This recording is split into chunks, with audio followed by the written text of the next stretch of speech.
Hi, ഇതിൽ ഷഗ്രി വ്ളോഗിലേക്ക് സ്വാഗതം. ഞാൻ വന്നിട്ടുള്ളത് ഇപ്പം ഭൂമി കുറവുള്ളൊരു നിലം ഗ്രാനൈറ്റ് ഒട്ടിച്ച ടൈലൊട്ടിച്ച വീട്ടുകാരൊക്കെ ഉണ്ടെങ്കിൽ അവർക്ക് ഒരു മരട് രണ്ട് മരട് ചേമ്പ് എങ്ങനെ ഉണ്ടാക്കാം, മണ്ണില്ലാണ്ട് എങ്ങനെ ഉണ്ടാക്കാം എന്നുള്ള രീതിയിലാണ് ഞാൻ ലേശം മണ്ണ് ഇതിലിട്ടുണ്ട് കേട്ടോ.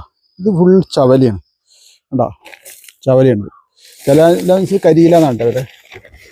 അപ്പോൾ അത് നമ്മൾ അതിട്ട് ഇത് മണ്ണൊരു പൊടി ഞാൻ ഇട്ടാൽ എന്തിനാ വെച്ചാൽ അതൊന്ന് ഫസ്റ്റ് വേറൊന്ന് വരാൻ വേണ്ടി. ഇതിനിടയിലൊക്കെ ഓരോ തട്ട വരുമ്പോൾ നമ്മൾ ആ തട്ട പൊട്ടിച്ചിട്ട് നമ്മൾ ഇതാക്കണം.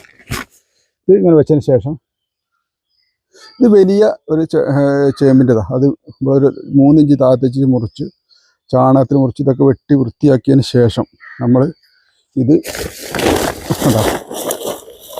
മണ്ണിൽ ഇതിലേക്ക് അങ്ങോട്ട് ഇറക്കി നല്ല വെച്ച് കൊടുക്കുക. കണ്ടോ, നല്ല ഉഷാറാക്കി വെച്ച് കൊടുത്തിട്ട് കുറച്ച് മണ്ണ് കൂടെ നമുക്ക് ഇതിന് മേലെ ഇടണം. അത് ഈ വേര് വന്ന ശേഷം ഇട്ടാൽ മതി.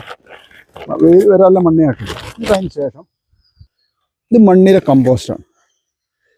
മണ്ണിര കമ്പോസ്റ്റ് പറഞ്ഞാൽ ചാണകം ഈ തോലും കൂടെ ഇട്ടുണ്ടാക്കുന്ന സാധനം. അത് നമുക്ക് കുറച്ച് ഇട്ടായിട്ട് കൊടുക്കുക. ഇത് ഇങ്ങനെ വെച്ചിട്ട് നമുക്ക് ഒരു കൊല്ലം കഴിഞ്ഞാൽ നമുക്കത് അടിപൊളി ചേമ്പായിട്ട് വളരാം. വെയിലുള്ളിടത്തേക്ക് മാറ്റി വയ്ക്കുക, അങ്ങനെയൊക്കെ ചെയ്യുക. ഞാൻ കഴിഞ്ഞ പ്രാവശ്യം ഒന്ന് ഉണ്ടാക്കിയിട്ട് എനിക്ക് നല്ല കിഴങ്ങുണ്ടായിരുന്നു. വീഡിയോ എടുക്കാൻ കഴിയില്ല. എൻ്റെ അന്ന് ഗോപ്രേനെ ഗോപ്ര കേട് വന്നപ്പോൾ എനിക്ക് വീഡിയോ എടുക്കാൻ കഴിയില്ല. അപ്പോൾ ഞാൻ ഫോൺ വാങ്ങിയ ഫോണിലാണ് എടുക്കുന്നത്. അപ്പോൾ ഇതിൻ്റെ വളർച്ചകൾ ഞങ്ങൾ ഓരോ ഘട്ടത്തിലും വീഡിയോ ആക്കി ഇടും.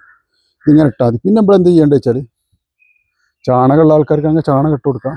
പൊട്ടാഷ് വെണ്ണീരിട്ട് കൊടുക്കുക. പൊട്ടാഷ് മരം വെണ്ണീരിട്ട് കൊടുത്താലും മതി കേട്ടോ. പിന്നെ തട്ട വരുമ്പോൾ ആ തട്ട കുറേ കർക്കിടക മാസം ആയാലും തട്ട ഒട്ടിച്ചിട്ട് മണ്ണ് ഇട്ടിട്ട് കുറേശ്ശെ മണ്ണ് ഇട്ട് കൊടുക്കുക.